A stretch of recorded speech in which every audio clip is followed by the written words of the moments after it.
Dan teladan yang keempat, kita belajar dari anak kecil yang kita kenal, memberi dengan 5 roti, 2 ikan, tetapi memberi 5.000 orang makan. Kisahnya di Yohanes 6 ayat 1-13. Siapakah anak ini? Saudara, pada saat itu bila kita membahas dari konteks historis, anak laki-laki ini tanpa nama dan dia hadir dalam kerumunan 5.000 orang yang lapar. Dan dia satu-satunya yang membawa bekal pribadi. Mungkin ini yang jujur, saudara ya. Karena biasanya anak-anak lebih tulus mengakui. Dia mengakui dan menyerahkan 5 roti jelai. Ini roti orang miskin.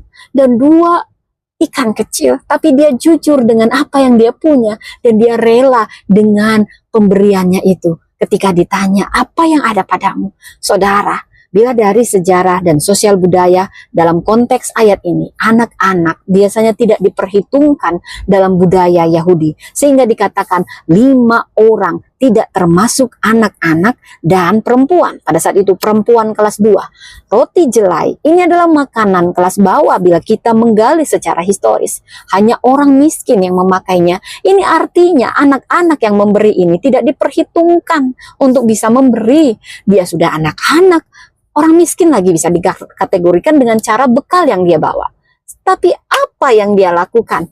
Dia rela memberi seluruh bekalnya. Mungkin ada mama-mama, bapak-bapak juga bawa bekal, tapi lebih mengamankan dirinya. Tapi anak ini mau, bukan karena melihat isi dari bekalnya, tapi percaya pada Yesus yang bisa mengubah bekalnya. Mari kita belajar dari iman anak kecil ini. Dan Yesus memberkati. Dia bertanya apa yang ada. Tuhan tidak pernah meminta dan bertanya yang gak ada. Jadi gak usah diada-adakan.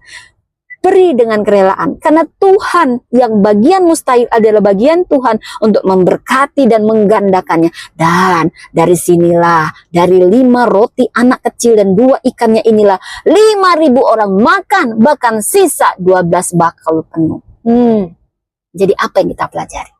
Sekalipun dianggap dunia sangat kecil, bahkan kita menganggapnya kecil di tangan kita, tapi kita tulus memberinya karena kita percaya pada Tuhan, itu akan menjadi besar di tangan Tuhan. Anak kecil ini memberi kita teladan bahwa tidak ada yang terlalu muda, terlalu miskin untuk bisa memberi dalam pekerjaan Tuhan. Beri dengan kerelaan berhatimu. Beri apa yang ada padamu. Tuhan tidak cari yang mampu, Dia cari yang mau. Tuhan memberkati.